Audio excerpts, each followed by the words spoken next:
नमस्कार, स्वागत छ दर्शकवृन्द यहाँहरूलाई कार्यक्रम विशेष सन्दर्भमा म रोहन श्रेष्ठ। विशेष सन्दर्भको आजको यो श्रृङ्खलामा हामी नेपाल वायु सेवामा केन्द्रित हुन गइरहेका छौँ। भनिन्छ राष्ट्रिय ध्वजावाहक, हाम्रो राष्ट्रिय ध्वजावाहकलाई हामी थाई एयरवेजसँग तुलना गरेर हेर्छौँ। सँगसँगै जन्मेका हाम्रो अवस्था कहाँ छ, उनीहरूको अवस्था के छन् भन्ने किसिमका तमाम विषयहरू चाहिँ अगाडि आउने गर्दछ र पटक पटक राष्ट्रिय ध्वजावाहकलाई विवादको घेरामा तानिने गर्छ। यस पटक पनि त्यस्तै भएको छ। अझ भन्ने हो भने यसपालि नेपाल एयरलाइन्सका कर्मचारीहरू आन्दोलित बनिरहेका छन्। निजीकरण हुन लाग्यो रे, अब चाहिँ निजी क्षेत्रलाई चाहिँ बेचिदिने रे, अब जनकपुर चुरोट कारखाना जस्तै गरिदिने रे, अब त नेपाल वायु सेवा निगम भन्ने कुरा नै विघटन हुन्छ रे भन्ने किसिमका चाहिँ कुराहरू आइरहेका छन्। यसभित्रको सत्यता के छ, आखिर के हो, के कारणले गर्दाखेरि राष्ट्रिय ध्वजावाहक सधैँ पछाडि पर्यो, तमाम विषयमा आज हामी कुराकानी गर्न गइरहेका छौँ। त्यसको लागि आज हामीसँग हाम्रो स्टुडियोमा नेपाल एयरलाइन्सका महाप्रबन्धक हुनुहुन्छ डिम प्रसाद पौडेल। स्वागत छ यहाँलाई। हस्, धन्यवाद। नेपाल वायु सेवा, मैले भूमिकाकै दौरानमा भने विभिन्न किसिमका चाहिँ विवादहरूमा पटक पटक तानिन्छ। यसपालि पनि तानिएको अवस्था रहेको छ। नेपाल वायु सेवा निगमलाई त विघटनै गर्न लाग्यो रे, सच्याउनै लाग्यो रे, ध्वस्तै बनाउन लाग्यो रे भन्ने किसिमको बुझाइ छ। के हो कुरो? त्यस्तो होइन। अब योभन्दा पटक पहिला जुन पटक जुन विवादहरू आए ती त किन आए मैले धेरै अध्ययन गर्न पाएको छैन। तर यो पटक जुन विवाद भनिएको छ यो विवाद हुनुपर्ने विषय होइन, यो चाहिँ छलफल हुनुपर्ने विषय थियो। हाम्रो बिचमा छलफल गरेर एउटा निष्कर्षमा जानुपर्ने विषय थियो। यसले अलि बढी नै रूप लियो। यसमा केही कम्युनिकेसनहरू ग्याप भयो, यो हामी अलि पछि चर्चा पनि गरौँला। अब अहिले गरिएको के हो त भन्दाखेरि नेपाल वायु सेवा निगमलाई विघटन गर्न खोजेको होइन, यसलाई पुनर्गठन गर्न खोजेको। पुनर्गठन अस्तित्वै नामेट पार्न खोजियो रे। अब चाहिँ लगेर चाहिँ सबै कुरा चाहिँ निजी क्षेत्रमा लगेर चाहिँ बुझाइदिनु हुन्छ रे, तालचा साँचो सबै भन्ने बुझाइ छ नि। त्यो बुझाइ, त्यस्तो बुझिरहनेलाई त केही लागेन। उहाँहरूले त्यस्तो बुझ्नेहरूले जे तथ्य अगाडि आए पनि त्यही बुझिरहनुहुन्छ। तर तथ्यमा बसेर हेर्ने हो भने नेपाल वायु सेवा निगमलाई कम्पनीको रूपमा चलाउँदाखेरि उपयुक्त हुन्छ कि त्यसको अध्ययन गर्नुहोस्, त्यसको एउटा खाका बनाउनुहोस् भनेको हुनाले सञ्चालक समितिले एउटा कमिटी बनाएर त्यसको खाका तयार गर्यो। त्यसको छलफलको निम्ति त्यो खाका अगाडि ल्यायो। यो पास गरेको छैन, कहीँ पनि सञ्चालक समितिले पनि पास गरेको छैन, मन्त्रालयले पनि पास गरेको छैन। त्यो खाका ल्याएको हो कि नेपाल वायु सेवा निगम 63 वर्षसम्म जुन मोडलमा चल्यो त्योभन्दा उपयुक्त अरू मोडल हुन्थ्यो कि भन्ने हिसाबले यसरी ल्याइएको। त्यो बाहेक अरू केही पनि भएको छैन, केही निर्णय भएको छैन। अब यो अनावश्यक यसलाई चाहिँ छलफल बनाइ भन्ने कुराहरू चाहिँ सेकेन्डरी कुराहरू भए होइन। सबभन्दा कुरा त आन्तरिक रूपमा छलफललाई नै तीव्रता दिइसकेपछि नै एउटा चाहिँ प्रबन्ध पत्रको चाहिँ मोडालिटी तयार गरेर अनि पेश गर्ने हो नि त। यहाँ त कस्तो भइदियो, कस्तो कुराहरू चाहिँ सुनियो भन्दाखेरि चाहिँ रातारात तपाईँहरूले चाहिँ यस्तो किसिमको चाहिँ प्रबन्ध पत्र चाहिँ ल्याएर चाहिँ त्यहाँका कर्मचारी मार्न खोज्नेदेखि लिएर त्यस्तै गरेर चाहिँ अब नेपाल वायु सेवा निगमको त अस्तित्वै नराख्ने हिसाबले, राष्ट्रिय ध्वजावाहकको अस्तित्वै नराख्ने हिसाबले चाहिँ विदेशी कम्पनीका कुराहरू झिकेर सबै पैसा जति, प्रफिट जति सबै विदेशीमा चाहिँ विदेशी कम्पनीको मातहतमा चाहिँ लाने हिसाबले, त्यस्तै गरेर चाहिँ यतातिर चाहिँ निजी क्षेत्रलाई पोस्ने हिसाबले यसो गरियो भनेर भनिन्छ कि। ठिक छ, त्यो भनिएको मैले पनि सुने। त्यसमा के हामी क्लियर हुनु पर्यो भने त्यसो कहीँ पनि भनिएको छैन। हजुर, रातारात त गर्दाखेरि रातसाँझ के भयो 15 गतेभित्र दिनु भन्ने खालको चाहिँ हामीलाई चाहिँ एउटा डेडलाइन थियो। त्यसले गर्दाखेरि त्यो डेडलाइन मिट गर्नको निम्ति हामीले 15 गते असार 15 गते भित्रमा हामीले तयार गर्न लागेका हौँ। हजुर, त्यसको छलफलको क्रममा भएको हुँदाखेरि हामीले त्यसलाई कहीँ पनि पास गरेको पनि छैनौँ र धेरै स्टेक होल्डरसँग हामीले सल्लाह गर्नुपर्ने छ। र त्यो किन ल्यायो त्यो तत्कालीन सरकारले भन्नुहोला भने नेपाल वायु सेवा निगमलाई कम्पनीको रूपमा लाँदाखेरि उपयुक्त हुन्छ, अब यसरी चल्दैन भन्ने कुरा चाहिँ 2058 सालदेखिबाट चल्दै आएको होइन। 2058 सालमा दामोदर गौतमको प्रतिवेदन आयो, 2059 मा डाक्टर शङ्कर शर्माको प्रतिवेदन आयो, 2061 सालमा आइकाओको प्रतिवेदन आयो, 62 सालमा केदारलाल जोशीको, त्यसपछि गएर 66 सालमा मुरारी कार्कीको, त्यसपछि 76 सालमा म पनि सदस्य थिएँ, सुशील घिमिरेको कार्यदल बन्यो। त्यो सबै कार्यदलको निष्कर्ष के हो भने यो अहिलेको मोडलभन्दा कम्पनी मोडलमा लाँदाखेरि निगमलाई चल्न सजिलो हुन्छ। किन भनेपछि निगमलाई चाहिँ किन कम्पनी मोडलमै लानुपर्ने बाध्यता चाहिँ किन सृजना भयो? किन भनेदेखि निगममा हुने गरेका राजनीतिक हस्तक्षेपहरू, पहिलो भनेको राजनीतिक हस्तक्षेप, सञ्चालक समितिमा नियुक्ति, कर्मचारीहरूका नियुक्ति, कार्यकारी प्रमुखका नियुक्ति होइन, त्यसपछि गएर अरू विभिन्न सप्लाई पर्चेसदेखि लिएर विभिन्न क्रममा हुने राजनीतिक हस्तक्षेपहरू, यस्ता पटक पटक हुने राजनीतिक हस्तक्षेपहरू अन्त्य गर्ने हो भने अब यो सरकारी निकाय पूर्ण सरकारी निकाय भएर हुँदैन, यसमा कमन पब्लिकको पनि सेयर हालिदिनुपर्छ, जनताको पनि सेयर हुनु पर्यो, कर्मचारीको पनि सेयर हुनु पर्यो र स्ट्राटेजिक पार्टनरको पनि सेयर हुनु पर्यो। त्यो भएपछि कसैले पनि त्यो हस्तक्षेप स्वीकार गर्दैन र त्यो स्वीकार गर्ने आँट पनि, त्यो हस्तक्षेप गर्ने आँट पनि गर्दैन। त्यसकारण यसलाई कम्पनी मोडलमा लानु उपयुक्त हुन्छ भनेर यो त सबैले जानेको कुरा हो। अब के हामी सधैँ यही राजनीतिक विवाद चाहिँ कहाँनिर गएर चाहिँ सृजना भयो त? के कारणले गर्दाखेरि चाहिँ एउटा तबका चाहिँ त्यसरी गएर चाहिँ आन्दोलित हुनु पर्यो, सडक पेटीमा चाहिँ गएर चाहिँ बस्दिनु पर्यो? के कारणले गर्दाखेरि यसमा उहाँहरूले मलाई विश्वास मानिदिएको भए त कुरै गर्नुपर्ने थिएन।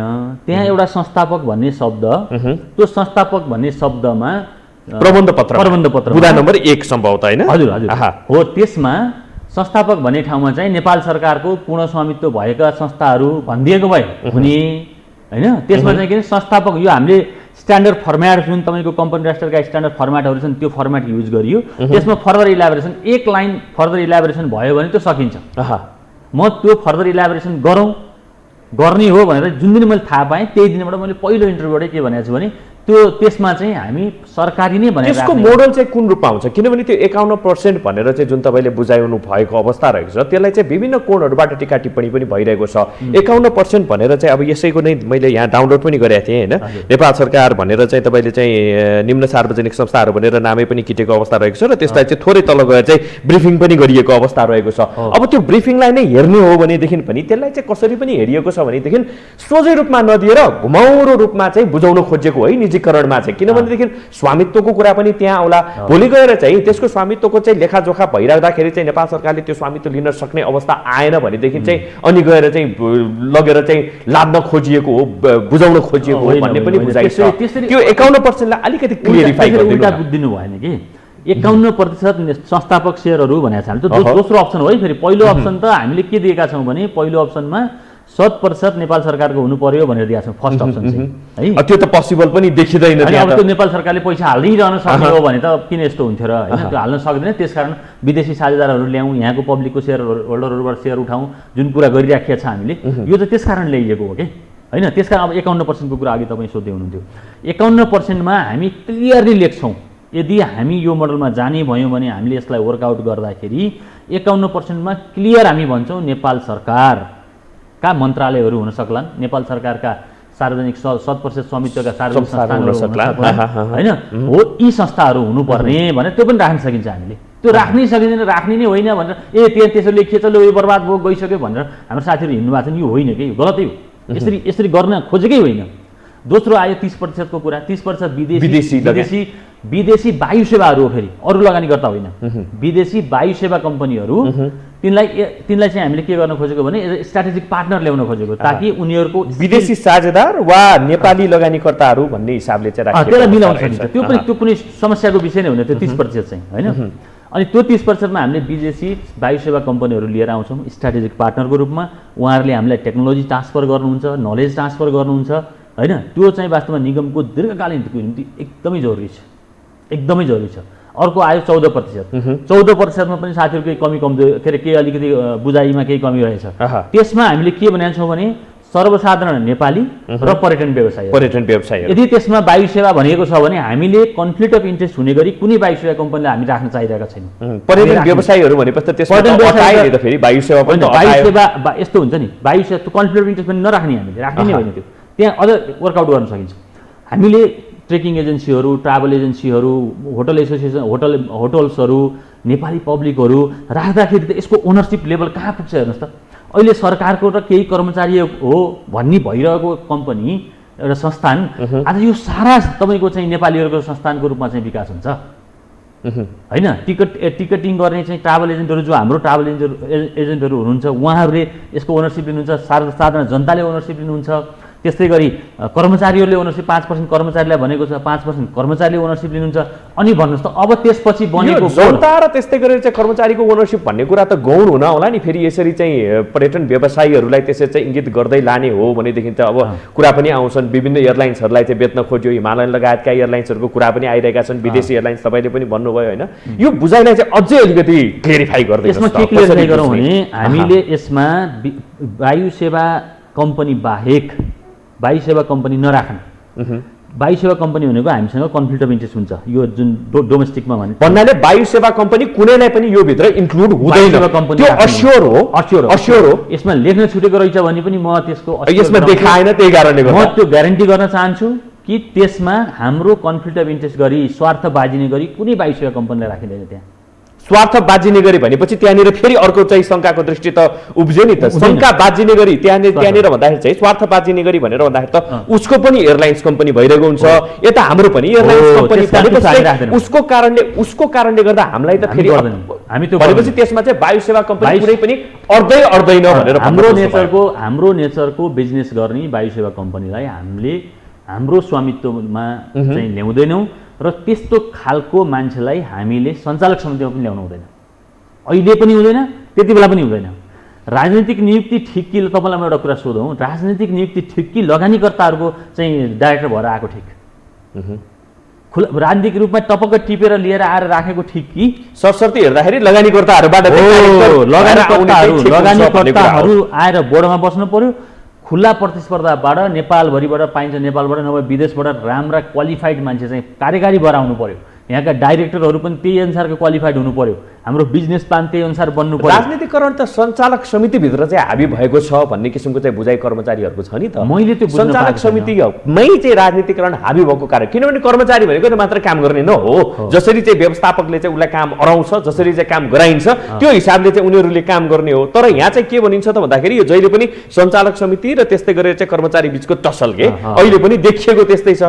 हाबी हुने त फेरि सञ्चालक समिति हो, यिनीहरू चाहिँ राजनीतिक। अब तपाईँकै कुरा गर्ने हो त यही सञ्चालक समितिको कुरा गर्ने हो भने केपी शर्मा ओलीको पालामा एउटा किसिमले चाहिँ गाइड भएको थियो। अब यहाँ सरकार चाहिँ टोटली चेन्ज भएको अवस्था रहेको छ भन्दाखेरि यसले पो फरक पार्यो कि अप्ठ्यारो पार्न सक्छ? फरक नपार्नको निम्ति त हामी इन्डिपेन्डेन्ट एउटा कम्पनी बन्नुपर्छ।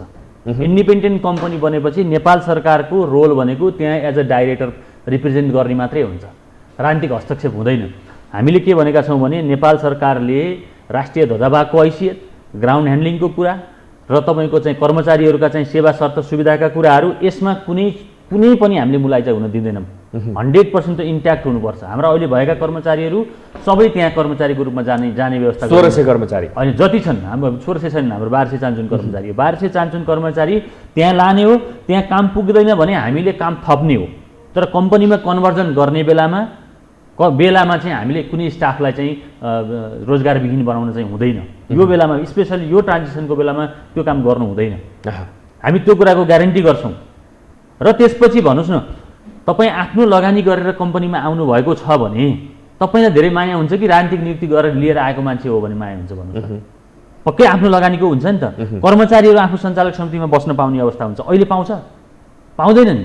भूतपूर्व कर्मचारी छन् जसले 30औं वर्ष यहाँ बिताएर गए, 30औं वर्ष यसलाई चाहिँ आफ्नो घर, आफ्नो बास, आफ्नो घाँसबासको लागि यसैले चाहिँ के अरे यहीँबाट जुटाए। उनीहरूलाई चाहिँ एउटा स्वामित्व दिन खोजिराखिएको छ। यो कहाँबाट गलत भयो? यो गलत हुने।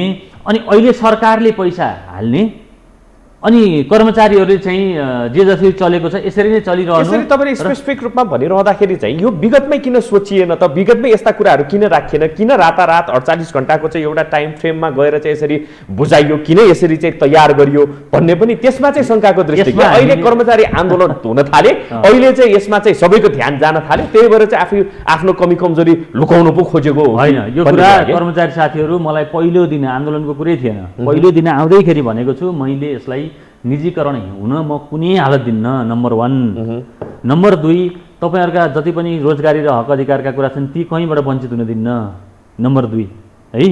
नम्बर 3, जुन हिसाबले हामीले प्रस्ताव गरेका छौँ त्यसमा भनेको त्यो एउटा राजनीतिक हस्तक्षेपविहीन, राजनीतिक हस्तक्षेपबाट टाढा भएको एउटा चाहिँ इन्डिपेन्डेन्ट अर्गनाइजेसन बन्नेछ।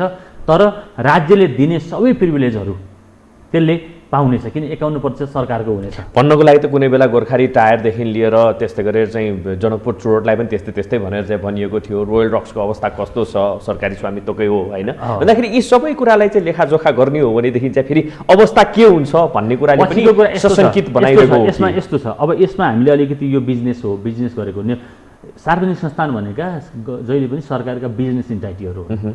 बिजनेस इन्टाइटीहरूको पर्फर्मेन्स सधैँ 100% एकुरेट हुन्छ। जस्तो गोरखकाली टायर सफलै हुनु पर्थ्यो, अथवा भेरकुटी काँच कारखाना, तपाईँको लुम्बिनी चिनी कारखाना, यी सफलै हुनु पर्थ्यो, सरकारमै जानु पर्थ्यो भन्ने त हाम्रो चाहना हो नि त। आखिर भएनन्।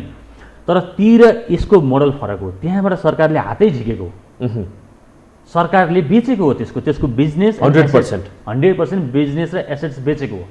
यहाँ त्यो होइन, आफूसँग भएको जति पनि एसेट्स छ त्यो एसेट्सलाई, नेट एसेट्सलाई त्यो कम्पनी, नयाँ बन्ने कम्पनीमा इक्विटीको रूपमा राख्ने, आफूले स्वामित्व छोडेको छैन यसमा। र अनि नपुग पैसा जति पनि हुन्छ, हाम्रो बिजनेस प्लान अनुसार नपुग पैसा जति हुन्छ त्यो नपुग पैसा चाहिँ के गर्ने भने स्ट्राटेजिक पार्टनरबाट लिएर आउने, नेपालका सार्वजनिक संस्थानहरूबाट लिएर आउने, पब्लिकबाट उठाउने। होइन, तपाईँले देख्नु भएको छ नि, पब्लिकमा नेपाल वायुसेना निगम कम्पनी मोडलमा चल्यो र अब चाहिँ के अरे पब्लिकमा आउने भयो भनेपछि यहाँ मारामार हुन्छ। पब्लिक सेयर खोल्ने भयो भनेपछि मारामार हुन्छ। यहाँ कति घाटामा गएका कम्पनीहरूको सेयरहरू हुन्छ, 2025 पुगेको तपाईँ हामीले देखाएको छौँ छैन। त्यो अवस्था यो त राष्ट्रिय ध्वजा भएको, जनताले सेयर पाउनु भनेको त यो कत्रो ओनरसिपको कुरा हो, आफै सोच्नुहोस्। अनि हामी जनतालाई सेयर दिनबाट किन हिचकिचाउनु पर्यो र? यसको अर्थ फेरि के हो भने मैले यहाँले के पनि बुझिदिनु पर्यो भने यो प्रक्रिया अहिले आज तपाईँले मैले कुरा गर्दैछु, भोलि यसबाट काम सुरु हुन्छ भन्ने होइन कि। यसलाई त नेपाल टेलिकमको कन्भर्जन हुनुको निम्ति 4 वर्षभन्दा बढी समय कुर्नु परेको थियो। यो त्यति सहज कुरा होइन। यसमा हाम्रो जुन नेपाल टेलिकमकै फर्मेटमा जान खोज्यो भनेर exactly copy, you can say it's a copy. किनभने नेपाल टेलिकमको अहिलेको सेयरको प्राइस कति छ र पब्लिक कसरी चाहिँ त्यसबाट चाहिँ लाभान्वित भएको छ भन्ने कुरा पनि हो होइन। एक हिसाबले त्यसरी चाहिँ चेक एन्ड ब्यालेन्समा हेर्ने हो भनेदेखि त्यस्तै नै हुन्छ भनेर this is you can say it's a copy of Nepal telecom modality. यसमा एक्ज्याक्टली त्यही हो। हामीले के भनेको छौँ, नेपाल सरकारको स्वामित्व 51 मात्रै होइन, अहिले भएको दायित्व तिरेर सम्पत्तिको जुन लेखाजोखा हुन्छ नि त्यसबाट 51 होइन कि हामीलाई चाहिँ 75% सेयर राख्न पुग्यो भने नेपाल सरकारको 75% कायम गर्ने हो हामीले। 51 मा झर्ने होइन, सरकारलाई पैसा फिर्ता दिने होइन, यहाँबाट एसेट्स बेचेर बचेको पैसाले 51% तिर्न सक्ने ल्याकत हाम्रो चाहिँ राख्छ। मिनिमम त हुनै पर्यो, मिनिमम 51% त पैसा हालेर पनि हुनु पर्यो सरकार। 51% नेपाल सरकारले पुर्याउन सकेन भनेदेखि निजीलाई जाने होइन। No way, not at all, हुँदैन। यो चाहिँ 51% सरकारले पुर्याउने नै हो। नपुर्याइन्जेलसम्म त अहिले संस्थानमा हामी चलिरहेका छौँ, त्यो कमिटमेन्ट नआउँदासम्म त यो यही मोडलमा चल्छ नि, 100% कै मोडलमा चल्नु पर्यो नि त। जब नेपाल सरकारले कमिट गर्छ कि मेरो एसेट्सको भ्यालु यो भयो, 51% पुर्याउनु मेरो यति लाइन लाग्ने भयो अथवा मेरो अलरेडी बढी भइसक्यो भनेपछि अनि बल्ल यो कम्पनी मोडलको अरू सेयर होल्डरको पैसाको कुरा आउँछ त्यसपछि बल्ल। यो कुरालाई यसरी अगाडि सारिरहँदाखेरि चाहिँ कर्मचारीलाई किन बाइपास गरेर चाहिँ जान खोजियो? बाइपास गरिएको छैन, एकदमै बाइपास गरिएको छैन, सरसल्लाह हुनु बाँकी छ। टाइम कन्स्टेन्टले गर्दाखेरि उहाँहरूसँग त्यो मन्त्रालयमा हामीले ड्राफ्ट दिनुभन्दा पहिला गर्न नसकेको कुरा त्यो सञ्चालक समितिले पनि स्वीकार गरिसकेको छ। हामीले एउटा छलफल चलाउन सक्नु पर्थ्यो। अब यसमा चाहिँ के छ भने यो हामीले त्यहाँ ठप्प रोकेर त्यहाँ जहाँ पुगेको छ त्यहीँ रोकिसकेको छ, मन्त्रालयले त्यसको विज्ञप्ति निकालिसकेको छ। अब हामीले चाहिँ यसमा छलफल चलाउँ, कहाँ कहाँ मिसअन्डरस्ट्यान्डिङ छ। यो 50-52 कति पेज छ भने भनिएको छ नि, यो 50-52 पेजै चेन्ज गरौँ, हरेक पेजमा चेन्जेस ल्याउँ, यसमा कुनै आपत्ति छैन। तर यसलाई कम्पनी मोडलमा लैजाउँ भनेर यदि सरकारले भन्छ भने त्यसको नेगेटिभमा नजाउँ, नम्बर 1। नम्बर 2, अब नयाँ सरकार परिवर्तन भयो, नयाँ सरकार परिवर्तन भइसकेपछि होइन कम्पनी मोडल नगर्ने, संस्थानिकै मोडलमा चलाउने, यसरी नै चलाउँ, यहीँको इफिसियन्सी डेभलप गरौँ भन्ने हो भने यसमै जाने, यही मोडलमा जान सरकार चाहन्छ कि यो त सरकारको आदेशले गर्ने। यो चाहिँ विकल्प त रहेछ नि त होइन, हामीसँग चाहिँ एम्पल छ विकल्प। तपाईँले अहिले 2टा विकल्प चाहिँ पेश गर्नुभयो। एउटा भनेको हामीले चाहिँ यसरी अहिले जसरी भनिएको छ त्यसरी जाने, अथवा चाहिँ अहिले प्रिभेलेन्ट के छ त्यही अनुसारले जाने भनेपछि त्यो अनुसारले जाने बाटो पनि छ। बाटो त किन नहुने? त्यो बाटो हुनलाई त सरकारले चाह्यो भने नेपाल वायुसेना निगमलाई नन प्रफिट मेकिङ हुलाक सेवा विभाग जस्तो बनाएर चलाउन सक्छ के। पुरातत्व विभाग जुन राखेको छ नि सरकारले, के त्यहाँबाट फाइदा छ र? विभिन्न सङ्ग्रहालयहरू, चिडियाखानाहरू छन्, त्यहाँबाट के फाइदा आएको छ र? सरकारले चाह्यो कि यो नेसनल फ्ल्याग क्यारियर हो, यसको नाफाघाटा म हेर्दिनँ, जति पैसा लाग्छ म चलाउँछु, जति जहाज थप्नु पर्यो पनि चलाउँछु। तर पुरातत्व विभाग र त्यस्तै गरेर चाहिँ एनएससीलाई फेरि तुलना गरेर यो त बिजनेस कमाउने, बिजनेस गर्ने ठाउँ नि त। सरकारले चाह्यो भने राष्ट्रिय ध्वजावाहकको यसले सर्भिस पुऱ्याउनु पर्यो, यतिवटा सेक्टरमा सर्भिस पुऱ्याउने, यति प्यासेन्जर ह्यान्डल गर्ने, तर ल प्रफिट चाहिँ म हेर्दिनँ। सरकारले यो भन्दैन, यो हाइपोथेटिक्स मात्रै हो। यो यसो भन्दैन सरकारले, किन यो त ट्याक्स पेयरको पैसा हो नि त। एकदमै त्यसमा चाहिँ खर्च पनि भएको छ नि त। त्यो गर्नु हुँदैन होइन। गर्न के पर्छ भने यस्ता कम्पनीहरू, यस्ता संस्थानहरू भनेका सेल्फ सस्टेन, आफै उभिन सक्ने, नाफाघाटा तलमाथि हुन्छ बिजनेसको नेचरले, अप्ठ्यारो पर्दाखेरि सरकारले सहयोग गर्ने हो, तर सधैँ ट्याक्स पेयरको पैसा लगाइरहनु हुँदैन। म त्यो फिलोसफी राख्छु। त्यसकारण नेपाल सरकारले जुन निर्णय गरेर दियो त्यसलाई मैले स्वीकार गरेँ। मैले त्यसलाई कुनै प्रोटेस्ट गरिनँ त्यो विषयमा चाहिँ, मैले आफ्नो फरक मत राखेको होइन। ठिक छ, यसमै जानु ठिक हुन्छ। किनभने योभन्दा अगाडि 76 सालको चाहिँ के अरे उसमा सुशील घिमिरे सरको चाहिँ कमिटीमा बसेर मैले काम गर्दाखेरि पनि मैले मेरो ओपिनियन यसरी नै राखेको थिएँ। हामी सबैको युनानिमस उसमा हामी कन्सेन्ससमा पुगेका थियौँ त्यसमा कि यसलाई कम्पनी मोडलमा लाने हो भने नेपाल सरकारको पूर्ण स्वामित्व भएको हुने गरी लानुपर्छ, ग्राउन्ड ह्यान्डलिङ नेपाल वायु सेवा निगमसँग हुनुपर्छ, कर्मचारीहरूका सेवा शर्त सुविधाहरू यथावत रहनुपर्छ, अहिले पाइरहेका प्रिभिलेजहरू पाइरहनुपर्छ भनेर हामीले कुरा गरेको। त्यसमा अलिकति 1 इन्च पनि तलमाथि हुने कुरै पनि छैन, त्यसमा शङ्का नगर्दा हुन्छ। शङ्का नगर्दा हुन्छ। आशंका त तपाईँमाथि पनि तेर्सिएको छ, हुन त राजीनामा पनि मागिरहेको अवस्था चाहिँ रहेको छ होइन। आशंका त के लाग्छ, मैले यति प्रष्ट रूपमा भनेको छु, कहीँ मैले निर्णय गरेको छैन, कहीँ साइन गरेको छैन, कहीँ साइन गर्ने बारेमा सोचेको छैन, निजीकरण मेरो दिमागमै छैन। यो संस्था यसरी निजीकरण गर्न हुन्छ भन्ने कुरामा म कहीँ दूर दूर तक मलाई चाहिँ कुनै उनी छैन। मैले डे 1 देखि भनेको छु यो निजीकरण होइन, गर्नै हुन्न, सरकारले यसबाट हात झिक्नै हुँदैन। हात झिक्दाखेरि त यो कोल्याप्स हुन्छ।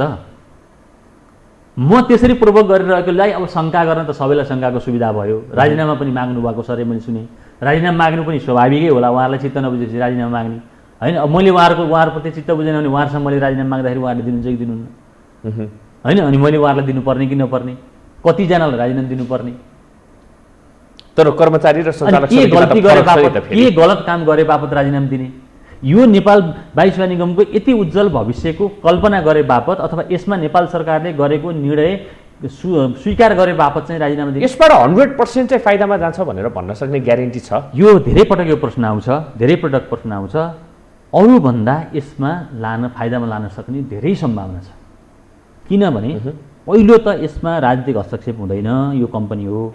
दोस्रो, यसको डिसिजन मेकिङ जुन प्रोसेस छ यसको एकदमै छिटो हुन्छ। तेस्रो, फजुल खर्चहरू जति छन् त्यो फजुल खर्चहरू नियन्त्रण गर्नको निम्ति बोर्ड चाहिँ त्यसमा स्वतन्त्र हुन्छ। यसका धेरै कारणहरू छन्। बिजनेस प्लानहरू बनाउनु, अब यसमा के आउन सक्छ भने तपाईँले पनि सोध्नु होला पछि कि अहिले नै गरे के भयो त यी सब कुराहरू, अहिले नै गर्न पनि सकिन्छ होइन, अहिले नै गर्न पनि नसकिने होइन। अहिले हामी जुन अवस्थाबाट, जुन जर्जरताबाट हामी गुज्रिरहेका छौँ, अहिले हामीसँग जुन इमिडिएट आउने, एकदमै नजिक आउने चाहिँ आर्थिक दायित्वहरू छन् होइन, ती दायित्वहरूको निम्ति समेत हामीलाई क्यास फ्लोको चाहिँ समस्या छ। पेन्डेमिक जुन रह्यो, यो पेन्डेमिकमा हामीले जम्मा 2वटा न्यारो बडी 2वटा वाइड बडी जहाज थियो। सर्ट डिस्टेन्समा हामीले वाइड बडी चलाएर कुनै फाइदा हुने कुरो भएन। लङ डिस्टेन्सहरू सबै बन्द भएको अवस्था छ होइन। अनि 2टा न्यारो बडी जुन सर्ट डिस्टेन्समा चल्छन् तिनले हामीले गर्न सकेको हामीले फ्लाइट गऱ्यौँ। तर भइदियो के भने यो जतिसुकै आम्दानी गरे पनि अहिलेको हाम्रो खर्च धान्न सक्ने अवस्था भएन, हुँदै हुँदैन। कोही आएर कसै गरी चलायो भने आइडियल सिचुएसनमा पनि हुँदैन। हामी 10-20वटा फ्लाइट एडिसनल गऱ्यौँ भने पनि के कारणले गर्दाखेरि चाहिँ स्मुथली रन हुन नसकेको? मात्रै यो भित्रको चाहिँ राजनीतिको कारणले गर्दाखेरि मात्रै चाहिँ हाम्रो वायु सेवा निगम पछाडि परेको हो? यसलाई चाहिँ यतातिर अब पब्लिक प्राइभेटमा जाने बित्तिकै चाहिँ सबै कुरा चाहिँ ड्रास्टिक चेन्ज आउँछ भनेर पनि बुझौँ। पब्लिक प्राइभेटमा जाने बित्तिकै यिनै कर्मचारी, यिनै विमानहरू, यही डिसिजन मेकिङ प्रोसेस भयो भने त यो कामै लाग्दैन। अहिले पनि जस्तो छ त्यस्तै हुने हो। अब गर्न के पर्छ भनेदेखि, जस्तो तपाईँलाई एउटा उदाहरण दिउँ, हामीले 10.5% ब्याज लिएर चाहिँ के भन्छ सरकारले निर्णय गर्यो, जहाज किन्ने निर्णय गर्यो, सरकारी संस्थानहरूबाट जहाज किन्ने निर्णय भयो। त्यसमा हामीले के गर्यौँ भने 10.5% ब्याज तिरेर ल्यायौँ। हामीसँगै अरू निजी विमान कम्पनीहरूले 1%, 2%मा, म्याक्सिमम तिरेको 3%मा ल्याएर चलाएको छ। 7% को एभिएसन इन्डस्ट्रीमा 7% को चाहिँ तपाईँको डिफ्रेन्स भनेको कति डिफ्रेन्स? अब जहाजकै कुरा गरौँ, चिनिया जहाज लिएर आएर सरकारले निर्णय गर्यो, लिएर आएर हामीले थन्कायौँ, त्यहाँ चलाउन नसक्ने अवस्था भयो। यहाँ तपाईँको जियोग्राफिकल्ली नै फिजिबल भएन भनेर चाहिँ के अरे विभिन्न अध्ययन प्रतिवेदनहरूले दिए। 6 अरबको जहाज लिएर आएर अहिले थन्काइराखेका छन् त्यहाँ।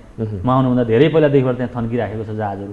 यदि निजी क्षेत्र हुन्थ्यो भने त्यो जहाज किन्थ्यो, निजी क्षेत्र हुन्थ्यो भने, निजी कम्पनी हुन्थ्यो भने, अथवा सरकारी कम्पनी पनि कम्पनी यदि हुन्थ्यो भने त्यो जहाजको सट्टा के गर्थ्यो? अहिले निजी क्षेत्रले जुन जुन जहाजहरू किनेको छ, जुन सबैभन्दा बढी प्रफिटेबल छ, त्यो जहाज किन्थ्यो, बार्गेनिङ गरेर किन्थ्यो। तपाईँको ट्याक्स के अरे इन्ट्रेस्ट रेट चाहिँ तपाईँको बार्गेनिङ गरिराखेका हुन्थ्यो, क्रुहरूको डेभलपमेन्ट त्यो अनुसार गरे हुन्थ्यो। त्यो हुन सकेन नि त। यो नहुनुमा चाहिँ तपाईँको यही हो। अब सरकारी संस्थान हो, अब जसरी पनि जागिर पाकेको छ, जसरी पनि जागिर चलेको छ। अनि आउने यहाँका प्रमुख कार्यकारीहरूको पनि के हो भने जागिरको सुनिश्चितता नहुने, त्यहाँ भएका म्यानेजर्सहरूको पनि, डाइरेक्टर्सहरूको पनि सुनिश्चितता नहुने, विभिन्न राजनीतिक दबावमा फेरबदलहरू भइरहने, यस्ता विविध कारणहरू भए जसले गर्दाखेरि यसलाई अनस्टेबल बनाउँदै गइयो। तेलको मूल्य त मैले पटक पटक भनेको छु, हामीले डबलको उसमा चाहिँ तेलको मूल्य हामीले तिर्यौँ नेपाल आयल निगमबाट किन्ने तेलमा। अनि यस्ता कारणहरू छन्। यावत कारणले गर्दाखेरि सधैँ पछाडिको पछाडि नै पर्यो पछाडि भनेपछि अब यो मोडलबाट गयो भनेदेखि चाहिँ सबैभन्दा उचित मोडल हो भन्ने तपाईँको बुझाइ। एकदम यो मेरो मात्रै होइन, यी सारा अध्ययन प्रतिवेदनहरूका नेपालमा पञ्चवर्षीय योजनाहरू बने, त्यसमा विभिन्न पटकमा चाहिँ नीति तथा कार्यक्रमहरू आए, त्यसमा सबैले भनेको छ। अहिले पब्लिकली भन्यो भने पनि तपाईँ अलिकति एउटा चाहिँ बौद्धिक समुदायमा तपाईँ छलफल चलाउनु भयो भने पनि यसको निष्कर्ष यही नै हुन्छ। कुन रूपमा चाहिँ एनएससी गएको छ र त्यसले चाहिँ पब्लिकलाई कसरी जाने सुविधा दिएको छ। ठुलो डिस्कोर्स चलाउँ, देशैभरि चाहिँ बौद्धिक वर्गलाई चाहिँ समावेश गरेर एउटा डिस्कोर्स चलाउँ, त्यसमा पनि निष्कर्ष यही आउँछ। हामी त कति गरिरहने 6-7 वटा त यहाँ अध्ययन समितिहरू बनिसक्यो, कति अध्ययन समिति बनाउने भन्ने कुरा। यो व्यवस्थापन चुस्त दुरुस्त नहुने अनि त्यसपछि सधैँ यस्तो किसिमको चाहिँ कन्फ्लिक्ट ल्याइराख्ने निम्त्याइरहने व्यवस्थापनमा राजनीतिक, किनभने अब अहिले त तपाईँहरू आफै पनि व्यवस्थापनमा हुनुहुन्छ होइन, यसमा यसलाई हेर्ने हो भनेदेखि त कमजोरी तपाईँहरूको पनि हो। अब यही कुरालाई नै अगाडि बढाउन सकियो भनेदेखि त फेरि हामीले भने जस्तो किसिमले चाहिँ अगाडि बढ्न सकिएला। यस्ता टर्निङ पोइन्टहरूमा हामीले डिसिजन गर्न नसक्ने हो भनेदेखि चाहिँ वास्तवमा निगमको यही अवस्था हुनसक्छ। संस्थानमै रह्यो भने म जाउँला अर्को आउला, राजनीतिक नियुक्ति लिएर आउँछन्, उनी जो आउलान्। अब यहाँ चाहिँ आरोप व्यवस्थापन पक्षले कर्मचारीलाई लगाउने, कर्मचारी पक्षले चाहिँ व्यवस्थापन पक्षलाई लगाउने होइन, त्यो गर्नु मिल्दैन। किन मिल्दैन भने तर सरसर्ती हेर्ने भने फेरि दुईटै उही बास्केटमा चाहिँ अटाएको अवस्था। कर्मचारी र व्यवस्थापन भनेको जहिले पनि एउटै हो। म कर्मचारीकै प्रतिनिधि हो, कर्मचारीलाई काम गराउन सक्दिनँ भनेदेखि त त्यो मेरो इनिफिसियन्सी भयो नि त। हो, त्यहाँभित्र व्यथिति भइरहेको छ भनेदेखि त व्यवस्थापनले चाहिँ जिम्मा लिने हो नि त, त्यसको रेस्पोन्सिबिलिटी मैले। कोही मेरो स्टाफले गएर कहीँ गल्ती गर्यो, हाम्रा 1200 जना स्टाफहरूमध्ये कसैले पनि कहीँ गएर गल्ती गर्नुभयो भने त्यसको कन्ट्रोल मेकानिजम मैले सेट गर्न नसके बापत त्यसको रेस्पोन्सिबिलिटी मैले लिनुपर्छ। यो सरकारी भएकै कारणले गर्दाखेरि पनि व्यवस्थापन समितिमा, सञ्चालक समितिमा जो पुगे उनीहरूले पनि गर्न नसकेको कारण त्यही हो। अब मोरली एकदमै लाइटली लिदिने, टेकन फर ग्रान्टेड भनेर भनिन्छ। टेकन एज ग्रान्टेड भन्यो तपाईँको। टेकन एज ग्रान्टेड भएपछि के हुन्छ भने तपाईँको म यहाँ बसे पनि हुन्छ, नबसे पनि हुन्छ, मेरो यहाँ बस्दा के छ र नबस्दा के छ र होइन, म छोडेँ भने पनि मेरो केही जाँदैन भन्ने भयो नि त पोलिटिकल अपोइन्टमेन्टको त। लगानी अहिले मैले पटक दोहोऱ्याउने कारण के हो भने लगानीकर्ता किन हुनुपर्छ भने मेरो यो संस्था डुब्यो भने त मेरो लगानी डुब्छ भन्ने चिन्ता जबसम्म हुँदैन नि त्यहाँ तपाईँको सञ्चालक समितिमा र तपाईँको चाहिँ पोलिसी मेकिङमा, यो हुँदैन क्या, सुध्रिँदैन के छ हाम्रो त्यो नेपाल एयरलाइन्सको चाहिँ यदि हामी हिसाब हेर्ने हो भनेदेखि चाहिँ कस्तो छ, त्यसको संरचना चाहिँ कस्तो छ। अब यदि 51% चाहिँ नेपाल सरकारले भोलि चाहिँ ओन गर्नु पर्यो भनेदेखि त्यसमा कति तिर्नुपर्ने हुन्छ, त्यो चाहिँ कस्तो हुन्छ त्यसमा? अहिले अब हामीले डिडिए गर्दैछौँ, हामीले 2 वर्ष पहिला गरेको डिडिएलाई चाहिँ हामीले मान्यता दिन मिल्दैन। त्यसपछि धेरै प्राइस चेन्जेस भइसकेको छ, प्राइसहरू एप्रिसिएसन भएको छ र कतिपयमा डिप्रिसिएसन पनि भयो होला, तर मेजोरिटी चाहिँ तपाईँको हाम्रो फिक्स एसेट्सहरूमा चाहिँ स्पेसली ल्यान्डहरूमा चाहिँ एप्रिसिएसन भएको छ। त्यो एप्रिसिएसनलाई एकोमोडेट गरेर नयाँ हामीले चाहिँ के गर्छौँ भने हाम्रो नेट एसेट्स निकाल्छौँ, लाइबिलिटी एसेट्स माइनस लाइबिलिटी गरेर। नेट एसेट्स जब आउँछ अनि नेट एसेट्सलाई हामी के गर्छौँ भनेदेखि यति हो हाम्रो नेट एसेट्स भनेपछि अब नेपाल सरकारको मैले अघि नै भने सपोज हामीले 1 अरबको कम्पनी बनायौँ, अहिले हामीले 50 अरबको प्रस्तावित पुँजी बनाएका छौँ, 1 खरबको बनायौँ। अब 1 खरब बनायौँ भने 1 खरबमा सपोज तपाईँको हाम्रो चाहिँ यसबाट 50 अरब आयो, 50 अरब आयो भने चाहिँ 50% पुग्यो नि त सरकारको होइन त। नेट एसेट्स 50 अरब आयो भने अब सरकारले 1 अरब थप्नु पऱ्यो एकाउन्ट बनाउनलाई होइन, र अनि बाँकी चाहिँ त्यो अनुसार कल गर्ने भयो। मानिलिनुहोस् यो चाहिँ अब 1 खरबको के अरे कम्पनी बनाउन लागि अब मानिलिनुहोस् यसको 70 अरब आयो हाम्रो चाहिँ भ्यालुएसन भनेपछि 70% सरकारको हुने भयो क्या। अब 70% सरकारको हुने। सरकारलाई हामीले के भनेका छौँ भने यहाँबाट भ्यालुएसन गरेर कम भयो भने पुर्याउने, एकाउन्ट पुर्याउने, बढी एकाउन्टभन्दा बढी भयो भने एकाउन्टभन्दा बढी नै स्वीकार गर्ने, जति हुन्छ त्यति। 70% उसले चाहिँ तिर्न सक्ने ल्याकत राख्यो नेपाल सरकारले भनेदेखि त्यही अनुसार 70% चाहिँ मेजोरिटी सेयर होल्डर नेपाल सरकारै हुन्छ। इन केस 51% पुर्याउन सकेन भनेदेखि त्यो अवस्थामा चाहिँ सरकारले पैसा हाल्नु पर्यो, त्यो ग्यारेन्टी हुनु पर्यो। यो मोडलमा जानुभन्दा पहिला ऋण खोजेरै भए पनि हाल्नु परिहाल्यो नि, नत्र भने त यो त अनि यो माइनोरिटीमा सरकार बस्ने त कुरै हुँदैन, माइनोरिटीमा सरकार बस्ने कुरै हुँदैन। फेरि 51% अन्तर्गत त हामीले यो लगानी कोषदेखि लिएर होइन अनि त्यस्तै गरेर सञ्चय कोषदेखि लिएर सबैलाई नै इन्क्लुड गर्न खोजेका छौँ नि त होइन। नेपाल सरकार अन्तर्गत हामीले चाहिँ त्यसलाई इन्क्लुड गर्न खोजेको नेपाल सरकारको निर्णय हुने गरी जस्तो नेपाल सरकारको निर्णय कसलाई लाग्छ, कुन संस्थानहरूमा नेपाल सरकारको डिसिसी पावर छ त्यो पावरवाला आइडिया हुन्छ। जस्तो नेपाल टेलिकम होइन, नेपाल टेलिकम त नेपाल सरकारको होल्डिङ भन्दा हुन्छ नि त, 75% भन्दा बढी छ होइन। अरू नेपाल सरकारको जस्तो तपाईँको दूरसञ्चार के अरे यो हाम्रो विद्युत प्राधिकरण एज ए सेयर होल्डर आउन सक्ने भयो होइन।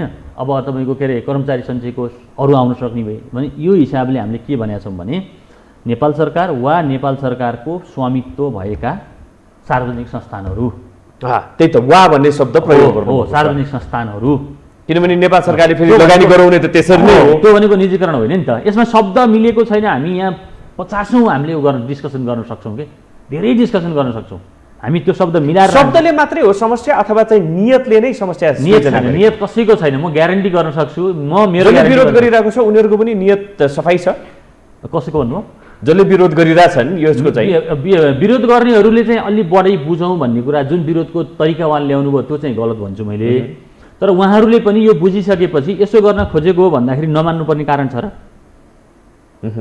नमान्नुपर्ने कारण कहीँ कतै देख्दिनँ मैले यसलाई त नेपाल सरकारको भएको जुन सम्पत्ति छ त्यसलाई राखिराख्ने अनि थप सम्पत्ति ल्याउने अनि यो कहाँबाट झन् बिगर कम्पनी बनाउने भन्ने कुरा पनि कहीँ नराम्रो हुन्छ अनि अहिले भएको सानो सुक्दै गरेको कम्पनीको इम्प्लोइ हुन जाति कि एकदमै ठुलो ग्रोइङ अर्गनाइजेसनको इम्प्लोइ हुन जाति इम्प्लोइहरूलाई पनि भन्नुहोस् त भने यस अर्थमा तपाईँको यो विकल्प भनेको सबैभन्दा बेस्ट विकल्प अहिले निगमलाई जोगाइराख्नको निम्ति निगमलाई बचाइराख्नको निम्ति निजीकरणको प्रसङ्गै छैन यसमा थाई एयरवेज लगायतका जति पनि इन्टरनेसनल एयरलाइन्सहरू छ नि उसलाई चाहिँ साझेदारी भनेर पनि भनिएको अवस्था रहेको छ होइन त्यसलाई हेरेर पनि विभिन्न किसिमका चाहिँ शङ्काहरू भइरहेको छ त्यो शङ्का निराकरण गर्ने केही सूत्र देख्नुहुन्छ अथवा चाहिँ खास के हो त्यो सूत्र अब थाई चाहिँ एज अ कम्पनी पनि थियो पब्लिक एउटा उदाहरण मात्रै हो पब्लिक लिस्टेड भएर गएको हो अब अरू कतार एयरवेज लगायतका अरू पनि जति पनि छन् सबै कम्पनी छन् उनीहरू पब्लिक लिस्टेड कम्पनीहरू थिए अहिले पछि कतार एयरवेज नेपाल कतार सरकारले किनिसक्यो बाँकी सेयर बाइब्याक गरेको छ अब थाईको त तपाईँको थाईले अब आफूलाई टाटपल्टेको घोषणा गरेर अहिले जहाजहरू ल्यान्डिङ गरेको छ अब त्यसमा सरकारले सोचिरहेको छ कसरी त्यसलाई चाहिँ रिभाइभ गर्ने अब यो पछिल्लो केही समयलाई हेर्ने हो भने कोरोना लगायतका कारणले गर्दाखेरि त्यसो त कोरोना पूर्व नै उनीहरूको 22-2400 मिलियन डलर चाहिँ तपाईँको लस थियो अब त्यो चाहिँ सोच्दैछ अब नेपालको हकमा भन्ने हो भने म के कुरामा विश्वस्त छु भने ग्राउन्ड ह्यान्डलिङ सर्भिस हुन्छ कम्पनी मोडलमा जान सकिन्छ र लगानी चाहिँ तपाईँको थप लिएर आएर तपाईँको कम्तीमा 5-7वटा अहिले इमिडिएट तपाईँको हामीले सर्ट हललाई चाहिँ तपाईँको डोमेस्टिकको लागि जहाज त्यसपछि गएर तपाईँको इन्टरनेसनलको लागि 2-3वटा एडिसनल जहाजहरू हामीले सस्तो ब्याज दरमा लिएर आउन सकियो भने यो प्लान जतिको बेस्ट सुइटेबल सञ्जीवनी नेपाल वायुसेनाको निम्ति अरू केही पनि हुँदैन विदेशी मोडलसँगको साझेदारीमा अझै अलिकति क्लियरिफिकेसन भएन विदेशी मोडलको साझेदारी हामीले के भन्न खोजेका हौँ भने जस्तो प्रसङ्ग चलिरहेको छ जस्तो कतार एयरवेजको कुरा भयो अब टर्किसको कुरा हुन सक्ला उनीहरूले यहाँ इक्जाम्पल दियो किनभने टर्किसहरूले अनि तपाईँको चाहिँ के अरे इथियोपियनहरूले तपाईँको चाहिँ के अरे इतिहादहरूले विभिन्न देशहरूमा लगानी गरेका छन् विभिन्न देशका वायुसेवा कम्पनीहरूमा लगानी गरेका छन् हामीले यो भन्ने कोही पनि छैन सरकारले के भनेको छ भने खुला प्रतिस्पर्धाबाट ल्याउनु भनेको छ हामी त्यसमा प्रतिस्पर्धाबाटै लिएर आउँछौँ प्रतिस्पर्धाबाटै हामीले एज अ पार्टनर भित्र्याउने हो त्यसले गर्दाखेरि यसमा धेरै चिन्ता मान्नुपर्ने विषय छैन नम्बर 1 नम्बर 2 मैले के भनेको छु भने यदि मैले इक्जाम्पल मात्रै दिएको यसमा कतै बाइसनेस नहोस् यदि हामीले सपोज कतार एयरवेजलाई एज ए पार्टनरको रूपमा ल्यायौँ अब हामी के भन्छौँ भने अब कतारसम्म हामी लान्छौँ प्यासेन्जर उनीहरूको एयरपोर्टमा ल्यान्ड गर्ने होइन अब तिमी त हाम्रो अलरेडी पार्टनर भइसक्यौ यहाँ हाम्रो पार्टनर भइसकेपछि स्ट्राटेजिक पार्टनर भइसकेपछि यहाँबाट दोहासम्म हामी लान्छौँ जहाज थपेर के गरेर पुर्याउँ त्यहाँबाट अनवार्ड चाहिँ तिमी लाने हो हामी त्यो कुरा गर्छौँ अनि इस्टमा हामी आफै जान्छौँ भोलि भने हामी युरोप खोल्छौँ हामी युरोप आफै जान सक्छौँ युरोपमा जाँदाखेरि पनि कतार एयरवेजले त कतार एयरवेज त हाम्रो पार्टनर हो नि त बन्छ नि त त्यतिखेर त इन्टरनेसनल प्र्याक्टिस छ है यस्तो किन नहुने बेसकरी छ नि त्यहाँभन्दा अझ बेनिफिट के छ भने नेपाल जस्तो देश जहाँ दुईवटा बिगेस्ट पपुलेसन इन्डिया र चाइना पपुलेसन छ होइन त्यो पपुलेसनलाई हामीले एउटा तपाईँको एउटा ट्रान्जिट हबको रूपमा चाहिँ यहाँ राख्न सक्यौँ बनाउन सक्यौँ भने सोच्नुहोस् त कहाँ पुगिन्छ हाम्रो एयर एभिएसन इन्डस्ट्री कहाँ पुग्छ यो त हामीले बियोन्ड इमेजिनेसन त्यो खालको चाहिँ इन्डस्ट्री देख्छु मैले त यो ठुलो सपना देखाइया पो हो कि आफूले देखेपछि देखाउनु मैले देखेपछि देखेँ होइन भने त काट्नु पऱ्यो नि त किनभने नेपालको रियालिटीलाई हेर्ने हो भनेदेखि नि विभिन्न जाल झेल तेगडम नेपाली जनताले चाहिँ भोगिरहेका छन् कि विभिन्न बहानामा चाहिँ यी कुरा भोगिरहेको भएर हरेक चिजमा चाहिँ शङ्काको दृष्टि त राख्न पाइयो होइन त्यो शङ्कालो नजर चाहिँ जीभित्र पनि छिरिहाल्ने किन त भन्दा नेपालीहरूले चाहिँ भोगिसकेका छन् कि मैले यसमा फ्याक्ट बेस कुरा गरेँ दुईवटा बिगर पपुलेसन हो कि होइन हो त्यसमा कहीँ जाल झेल छ त छैन हामी दुईवटाको सेन्टरमा छौँ अब यसपछि चाहिँ मैले के भनेको अब गर्न सकिन्छ भनेको छ नि त गर्न सकिन्छ भनेर त उति बेला पनि भनेका हुन्। त्यहाँ त्यहाँको पपुलेसन 10% हामी ल्याउँछौँ, यताको 5% पपुलेसन ल्याउँछौँ भनेको त्यही गर्न सकिन्छ भनेरै प्लेन चाहिँ थप्या होला, वाइड बडी चाहिँ थपेको होला, हो एक्ज्याक्टली एयरबस थपेको होला हैन। एक्ज्याक्टली तर गर्न नसकेको अवस्था चाहिँ रह्यो। ग्रासरुट रियालिटी चाहिँ त्यो भयो कि ग्रासरुट रियालिटीमा के भयो भने ग्राउन्ड ह्यान्डलिङबाट आएको पैसाले चाहिँ कर्मचारी पाल्नुपर्ने अवस्था, अब त्यो पनि लगभग कहिलेसम्म चल्छ भन्ने कुरा हो। अहिले गाह्रो भइसक्यो तपाईँ। हामीले नेपाल एयरलाइन्सले आजभन्दा होइन कोभिड सुरु हुनुभन्दा पहिला 50वटा 55वटासम्म फ्लाइट पर डे ह्यान्डल गर्थ्यो। अहिले तपाईँको जम्मा 10वटा 15वटा फ्लाइट ह्यान्डल गरेर बस्नु परेको छ। अब रेभेन्यू कहाँबाट कहाँ पुग्यो यो चाहिँ हाम्रो साथीभाइहरूले बुझ्न जरुरी छ। एबी फ्लाइटबाट है म सबै साथीहरूसँग सल्लाह, फाइनेन्सको साथीहरूसँग बसेर डाटासहित हिसाब गर्न चाहन्छु। फ्लाइटबाट मात्रै अहिले जुन अपरेसन 4वटा जहाज हामीले राखेका छौँ अथवा यसमा 2-4वटा थपौँला पनि यही मोडलबाट जहाज उडाएर हामीलाई फाइदा लिन सक्दैनौँ। यही साइजमा हामी सक्दैनौँ। हामीले सिग्निफिकेन्ट डेभलपमेन्ट चाहिँ हुनुपर्छ, कस्ट कटिङ हुनुपर्छ। किन यही इन्जिनियरको टिम, यही तपाईँको टेक्नोलोजिस्टहरूको टिम, यही तपाईँको क्रुहरूको टिमलाई हामीले म्याक्सिमम युटिलाइज गर्न सक्यो भने कतिसम्म हामीले जहाज थप्न सक्छौँ त? त्यो युटिलाइज गर्नु पऱ्यो नम्बर 1 है। नम्बर 2 के गर्नु पऱ्यो भने हाम्रो तपाईँको चाहिँ जुन फ्युलको कस्ट हामीले अहिले कम गरेका छौँ यसमा हामी बार्गेनिङ गर्न सक्छौँ। एज अ कम्पनी हामी गयौँ भनेदेखि बिमाका खर्चहरूमा हामी बार्गेनिङ गर्न सक्छौँ होइन। यी सबै कुराहरू गर्नको निम्ति बाटो खोल्नको निम्ति पनि के गर्नु पऱ्यो भनेदेखि कम्पनी मोडलको निम्ति अथवा यस्तै फ्लेक्सिबिलिटी भएको कानुन ल्याइदिनु पऱ्यो। कम्पनी मोडल नगरौँ, सार्वजनिक संस्था नै हुने, तर कानुन कस्तो बन्नु पऱ्यो भने त्यसमा विज्ञहरू राख्नु पाउने, त्यसमा लगानी के अरे तपाईँको चाहिँ कर्मचारी राख्नु पाउने, त्यसमा अरू स्टेक होल्डर राख्नु पाउने, स्ट्राटेजिक पार्टनर राख्नु पाउने भन्ने खालको कानुन हुनु पऱ्यो। कम्पनी कानुन बाहेक अरू कुनै कानुन छ भनेदेखि त्योबाट लिएर आउनु पऱ्यो, नभए कानुन बनाउनु पऱ्यो होइन। त्यो झमेला ठिक कि अहिले हामीसँग इस्ट्याब्लिस सेट जुन कम्पनी एक्ट छ त्यो अनुसार जानु चाहियो। एकदम सिम्पल, यसमा एकदम धेरै चाहिँ हामीले उ गर्नुपर्ने विषय नै छैन। भन्नाले अहिलेको यो मोडल चाहिँ नेपालको लागि प्रिभेलेन्ट हुन्छ, तर त्यसको होइन भनेदेखि अहिलेकै अनुसार पनि हामी जान सक्ने चाहिँ कन्डिसन चाहिँ रहँदो रहेछ। अनि यो कन्डिसन त सरकारले चाह्यो भने यो यसरी नै अब 2-4 वर्ष हेरौँ न भन्दाखेरि हेर्न सकिन्छ होइन, हेर्न सकिन्छ। कोभिड तर माथि चाहिँ उकास्ने सम्भावना छैन। किन सकिन्न भने यहाँ हाम्रो कतिपय के भने कोभिड अगाडि हामीले किस्ता त तिरेका थियौँ भन्ने कुरा गर्नुहुन्छ साथीहरूले। किस्ता त तिरेका थियौँ, तर के हुन्छ भने हरेक वर्ष हामीले एउटा सर्टेन तपाईँको चाहिँ अपकमिङ एक्सपेन्सहरू एकुमुलेट गरेर हुन्छौँ कि मेन्टेनेन्सको एक्सपेन्सहरू, त्यो हामीले कहीँ प्रोभिजन गरेका छैन। स्टाफहरूको रिटायरमेन्टको निम्ति हामीले कहीँ प्रोभिजन गरेका छैन। आएको क्यास फ्लोबाट क्यास टु क्यास पेमेन्ट गर्दाखेरि हामी तिर्न सक्ने भयौँ होइन। त्यो हुनु भनेको कुनै पनि हालतमा कुनै पनि सस्टेनेबल बिजनेसको लागि त्यो राम्रो होइन। अरू फर्दर एक्सपान्सन एक्सटेन्सनको त कुरै छोड्नुहोस्। ब्याज कम गर्दाखेरि केही हामीलाई राहत हुनसक्छ, तर ब्याज कहाँबाट लिने त? कसरी लिने त? अहिले त सञ्चय कोष नागरिक लगानी कोषको त आफ्नो बेस रेटभन्दा कम जान सक्ने अवस्था छैन, अथवा मिनिमम मार्केटेबल रेटभन्दा उहाँहरू कम जान सक्नुहुन्न भनेपछि हामी कहाँ जाने त? अब यसको निम्ति त कम्पनी भयो भने त हामी अनि इन्टरनेसनल फाइनेन्सरहरूसँग, ब्याङ्क वित्तीय संस्थाहरूसँग चाहिँ बार्गेनिङ गर्न सक्छौँ नि। त्यसको लागि हो नि यो बाटो खोल्न खोज्या त। यसमा अझै पनि यो अब जति टुरिज्म व्यवसायीहरूलाई पनि इन्क्लुड गर्ने भन्ने कुराहरू गरियो र त्यसैमा नै एयरलाइन्सको कुराहरू झिकेर चाहिँ यसरी चाहिँ समस्या क्रिएट हुनसक्छ भनेर भनिरहँदा तपाईँले धेरै हदसम्म त क्लियरिफाई गर्नुभयो। तर के भनेदेखि नेपालको केसलाई हेर्ने हो भनेदेखि त उहाँहरूको बिजनेस भनेको त त्यसमा मात्रै सीमित त छैन, अनेकतिर चाहिँ लगानी भइरहेको हुन्छ।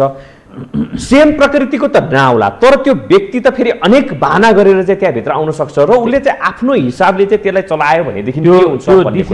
डिसिजन मेकिङ रोलमा हुन्छ कि हुँदैन भन्ने कुरा हो।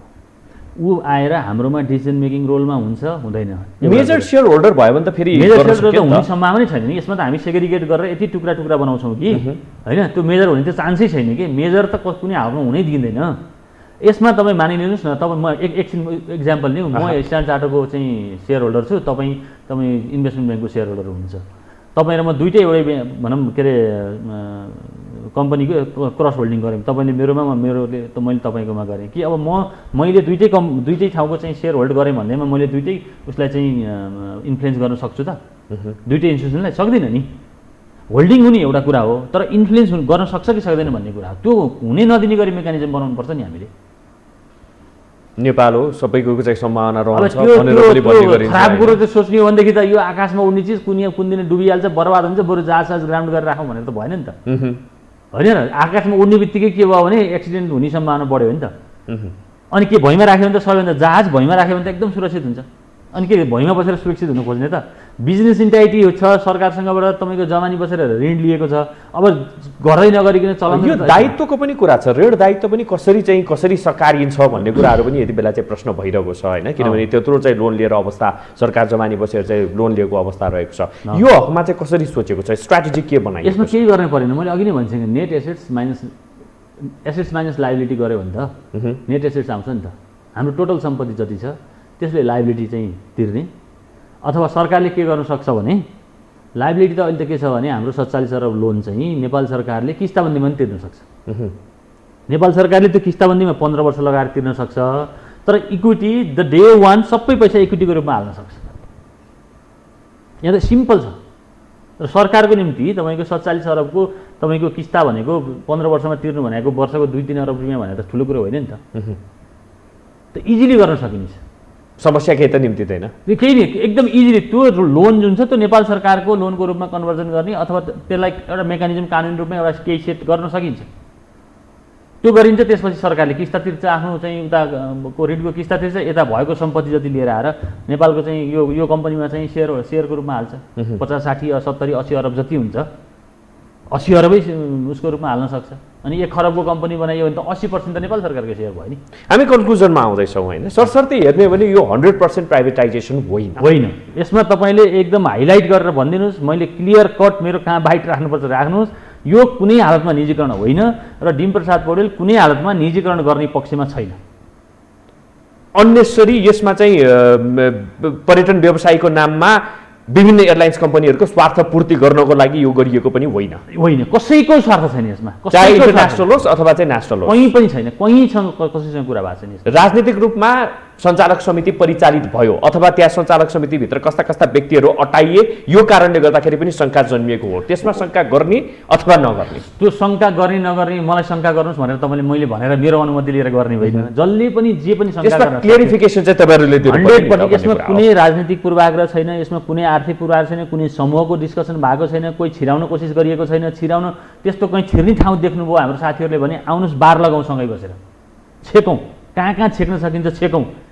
नेपाल वायुसेना निगमको अस्तित्व जोगाउनको निम्ति, यसको चाहिँ राष्ट्रिय ध्वजावाहको अस्तित्व कायम राख्नको निम्ति कहाँ के शब्द राख्दाखेरि हुन्छ त्यो राखौँ र छेकौँ। कर्मचारीहरूसँग किन कुरा गरिएन, संवाद गरिएन? हामी तयार छौँ। कर्मचारीहरू अचानक यो बनाउने बेलामा नै किन संवाद गरिएन भन्ने पनि चाहिँ कर्मचारीहरूसँग संवाद गर्ने, या चाहिँ सञ्चालक समिति भइसकेपछि कर्मचारीहरूसँग संवाद गरेर जरुरी छैन? होइन, त्यस्तो हुँदैन। यो त हामीले संवादको बल्ल चरणमा ल्याएका हौँ, बल्ल चरणमा ल्याएका छौँ। ल्याउँदैखेरि उहाँले के बुझ्दिनु भयो, निर्णय गरिसक्यो, भइसक्यो, क्याबिनेट गइसक्यो, भोलि निर्णय हुन्छ समेत भन्ने सुने मैले। जबकि पर्यटन मन्त्रालयले क्लियर के भनेको छ, यो बारेमा छलफलै भएको छैन है। त्यो दस्तावेज हामीले त्यहाँ बुझाएका छौँ, तर त्यसमा कुनै छलफल भएको छैन, निजीकरण गर्ने कुनै मनसाय छैन भनेर क्लियरै गरिदिन्छ। छलफल हुन्छ अथवा डाइरेक्ट अब मन्त्री हुँदैन, यो छलफल नभए हुनै दिँदैन नि। यो त हामीले अहिले यति कुरा देखिया छ, कति हेर्न बाँकी छ। यहाँ कानुनले हेर्छ, हाम्रा स्टेक होल्डरले, कर्मचारी युनियनदेखि लिएर भूपू कर्मचारीदेखि लिएर हाम्रा सरकारवालाहरूसँग सबैसँग बसेर छलफल गरिन्छ, अनि बल्ल यसको हुन्छ। यो त महिनौँ वर्षौँ लाग्ने प्रक्रिया हो नि। त कर्मचारीहरूको आन्दोलन सेटल गर्नको लागि चाहिँ तपाईँहरूको तर्फबाट प्रयास चाहिँ के भयो? हामीले उहाँहरूलाई वार्ताको निम्ति बोलायौँ, उहाँहरूले वार्ताको निम्ति आउनु भएको छैन अहिलेसम्म। मैले औपचारिक अनौपचारिक रूपमा बोलाएँ।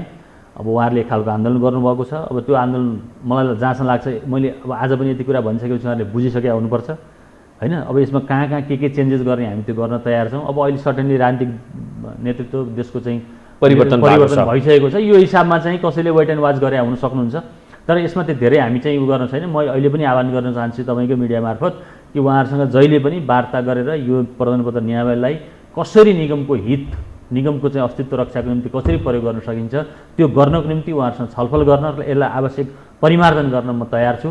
त्यो उहाँहरूलाई चाहिँ सन्देश जाओस्। तपाईँहरूको तर्फबाट पहल हामीले धेरै गरेका छौँ, मैले धेरै गरेँ। उहाँहरू अब आउनु भएको छैन, आउनुहोला भन्ने। यसमा दोष जति सबै कर्मचारी तन्त्रकै हो। यसपालि हेर्ने हो भनेदेखि एनएसयू भित्रका होइन, यस्तो छ। अब कर्मचारी तन्त्रको लागि मैले त्यसरी सिधै दोष लाउनु पनि मिल्दैन, किन कतिपय बुझाउनु पर्ने हुन्छ। अलिकति यो बिचमा चाहिँ कसैले खेलेको छ भन्ने लाग्छ मलाई कर्मचारीहरूसँग। त्यो कम्युनिकेसन ग्याप भयो, त्यसमा विकनेस चाहिँ व्यवस्थापन पक्षको पनि रह्यो, स्वीकार गर्न हामी तयार छौँ, जहिले पनि तयार छौँ। त्यो बोर्डले पनि त्यो कुराहरू हामीले अलि अस्ति इन्फर्मली पनि त्यो कुरा गऱ्यौँ। यसमा त्यो कमजोरी स्वीकार गरिरहँदाखेरि के हो भने हाम्रो नियत खराब छैन है, तपाईँहरूसँगै बसेर सहकार्य गरेर जाने हो भन्ने कुरामा हामी क्लियर छौँ यसमा। तर बिचमा के भइदियो भने घुसपेटहरू हुने, आन्दोलन भनिसकेपछि के हुन्छ भने यो सामान्य जनभावनामा चाहिँ विभिन्न खालका तत्त्वहरू मिसिनेर त्यसलाई चाहिँ तपाईँको उत्साह गर्ने चाहिँ हुन्छ जहाँ पनि। अब मलाई त्यही भएको जस्तो लाग्छ जब कर्मचारीहरूले सच्चा कर्मचारीहरूले यो कुरा बुझ्छन्। राजनीतिक दलका शीर्ष तहका नेताहरूबाट पनि विभिन्न कोणहरूबाट चाहिँ विश्लेषणहरू भएको पनि हामीले पायौँ, विभिन्न मिडियाहरूमा पनि आए होइन। पूर्व प्रधानमन्त्रीहरू स्वयंले पनि भनेको चाहिँ अवस्था रहेको छ, यो भित्र चाहिँ अब कर्मचारीहरूलाई मास्नको लागि अथवा चाहिँ अझै धराशायी बनाउनको लागि चाहिँ प्रपञ्च रच्न थालियो भन्ने किसिमका चाहिँ बुझाइहरू पनि आए। अब त्यो लेभलबाट बोल्दाखेरि अलिकति यो सबै अध्ययन गरिदिएर एकचोटि कम्तीमा हामीसँग सरसल्लाह गरेर के हो गर्न खोजेको हामीसँग अब त्यो भएन भनेदेखि उहाँको त्यही लेभलमा तत्कालीन प्रधानमन्त्री कुरा गर्ने भने गरे भए हुन्थ्यो, अथवा मन्त्रालयमा सोधेर पनि गरेको भए हुन्थ्यो। यी सबै कुरा सोधेर अनि बल्ल वक्तव्य बाहिर आइदिएको भए राम्रो हुन्थ्यो। अब त्यो हामी सबैमा त्यो प्र्याक्टिस छैन भन्नु पर्यो। एउटा कुरा नि, अब यसरी जाँदा जाँदै हामीले चाहिँ कुरालाई समअप गर्दै जाने हो भनेदेखि चाहिँ यो लागू भयो भनेदेखि चाहिँ भविष्य सुनिश्चित छ भनेर बुझ्दा हुन्छ, 100% ग्यारेन्टी हुन्छ त्यसमा? 100% ग्यारेन्टी त हेर्नुहोस् कुनै पनि चिज हुँदैन। तपाईँले उयो सेनिटाइजरको उदाहरण दिँदै हुन्थ्यो एकजना, 99% भने जस्तो होइन। यसले धेरै सजिलो बनाउँछ, यसको स्थायित्वको निम्ति, यसको सफलताको निम्ति, यसको उज्जवल भविष्यको निम्ति संस्थान मोडलमा हुनुभन्दा कम्पनी मोडलमा हुनु धेरै राम्रो हुन्छ। उदाहरणको लागि दूरसञ्चार संस्थालाई अरू धेरै छन् अहिले देखिएको चाहिँ जो छ। हुन्छ डिम सर, धेरै धेरै धन्यवाद हाम्रो स्टुडियोमा आइदिनु भयो, आफ्ना विचारहरू राखिदिनु भयो। र जाँदा जाँदै यो पछिल्लो पटक चाहिँ सरकार चेन्ज भएको अवस्था रहेको छ, त्यसले चाहिँ फेरि पनि यो चाहिँ एउटा देखाउने दाँत मात्रै पो हुन्छ कि यसमा मलाई अथवा चाहिँ केपी ओली सरकारको स्वार्थ पूर्ति गर्नको लागि तपाईँहरू आउनुभयो, अब चाहिँ शेरबहादुर देउवाको स्वार्थ पूर्ति गर्नको लागि कुनै अरू फ्याक्सन आउँछ, फेरि पनि एकपटक यसरी नै देखाइन्छ र लाग्दैन सरकारले त्यति हल्का रूपमा लिन्छ भन्ने चाहिँ मलाई लाग्दैन। सरकारले गरेको निर्णय हो, सरकारले निर्णय यो नगरौँ अब ब्याक हौँ अथवा स्टप हौँ भन्यो भनेदेखि हामी स्टपै हुन तयार छौँ, त्यसमा कुनै समस्या भएन होइन। अब यसमा चाहिँ सरकारको राजनीतिक परिवर्तनसँगै अब यो नीतिगत जुन आर्थिक नीतिका कुराहरू छन् यसमा धेरै कुराहरू आउला। अब अहिले नै छिटो हुन्छ मैले यस्ता कुराहरू गर्न, अहिले म कुनै कमेन्ट गर्न चाहन्न। खालि यसरी राजनीतिक रूपमा चाहिँ खेलिरहने अनि त्यस कारणले गर्दाखेरि चाहिँ उतातिर चाहिँ ठ्याक्कै काउन्टर पार्टहरू चाहिँ आफ्नो प्रफिट मेकिङतिर लागिरहने, त्यो देखाउनलाई पनि पो गरिया हो कि स्टेबल बनाउन नखोजिया, जसरी मुलुकलाई स्टेबल बनाउन खोजियो त्यस्तै हिसाबले भइसके सबै कुरामा शङ्का गर्न सकिन्छ, त्यही नै हो। हस् डिम सर, धेरै धेरै धन्यवाद हाम्रो स्टुडियोमा आइदिनु भयो, विचार राखिदिनु भयो। दर्शक यहाँलाई पनि धेरै धेरै धन्यवाद आज हामीलाई साथ दिनुभएकोमा। हेर्दै रहनुहोला यो हो टेलिभिजन। नमस्कार।